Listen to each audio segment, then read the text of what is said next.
Welcome to SpendLogic. This short tutorial will show you the basic steps you need to know to write a new price analysis report. For step-by-step guidance on specific price analysis methods, please see our other video tutorials available at spendlogic.com/help. To start with, you'll need to be familiar with some common terminology. SpendLogic arranges reports into purchase orders. Just as the purchase orders you're placing can consist of one or many parts, a purchase order in SpendLogic may have a single or multiple reports. Think of SpendLogic POs as containers that hold individual parts reports.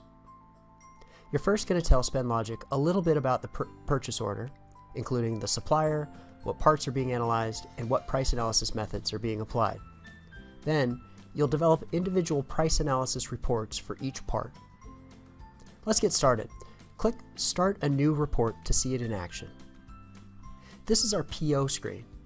At the top of the screen is a green header bar that will be visible throughout the process. I'll talk more about that in a minute. On the left, you see the analysis and proposed prices. These will change as you complete your price analysis reports. Below, you'll see the steps required to complete the price analysis. Since we're on the PO screen, the steps you see here refer to the purchase order. These will change when you get to the parts report. Don't worry, this will become clearer as we progress through this video. As I fill in this screen, you'll notice that some of the information becomes visible in the header. This provides a reminder as you progress as to what report you're working on. You'll reach a question at the bottom of the page that asks if this is a competition. Choosing yes or no will change the way the rest of the page looks. Competition is covered in another tutorial video, so for now, I'll click no. I now have the opportunity to tell SpendLogic which parts will be included in this purchase order. Start entering the part number you're analyzing and you'll be given some options. If your part is recognized by the system, you can choose it from the list. If this is a new part, click Create New Part. Since our part shows up here, I'm going to go ahead and choose it. I enter the quantity that I'm purchasing, in this case 15.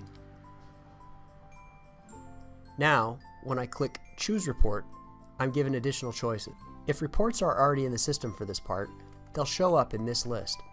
By clicking Select on any of these reports, a copy of this existing report will be included in the PO I'm building. I'll have a change to modify it in a follow-on step. If there are no reports for this part number, or if the reports in the system aren't acceptable for copying, I can click Create a New Report here. This shows a drop-down list with all of the report types that we can create. If you're unsure of which to choose, go to Help Me Choose at the bottom of the list to be led through a series of questions. For this demo, I'm going to choose an existing report. Now I can click Next. Notice that on the left, we've continued to the PO Reports screen. This screen shows the individual part reports that are going to be included in my PO. Most of these items are self-explanatory, but I'm going to run through a few here. Status indicates whether the price analysis for this part has been completed. In this case, you'll see that it is not completed. Therefore, an action is required.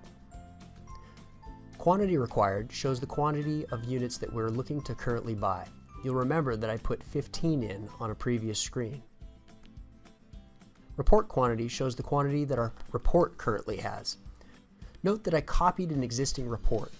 That report had a quantity of 20. You can see here that my quantity required and my report quantity don't match. In order to move to the next step, this must be corrected. I'll click Edit to go ahead and correct these quantities. Upon doing so, you'll see that we have a screen that looks very similar to what we just saw, but with a few key differences. Our header is changed to show that we're in a historical pricing report. This was the type of report that I copied. There's a red button on the right that will take us back to the PO shell. This tells us that we're in a parts report right now. Our left-hand navigation is changed to show the steps that are needed for completion for this particular parts report. I'm going to go ahead and skip now to the end and fill in the rest of these screens. Remember, tutorials for specific price analysis methods can be found at spendlogic.com/help. Here I am at the final summary screen. I'm going to click Return to PO to get back to my PO shell report. I can see now that my quantities are correct and my status has changed to completed.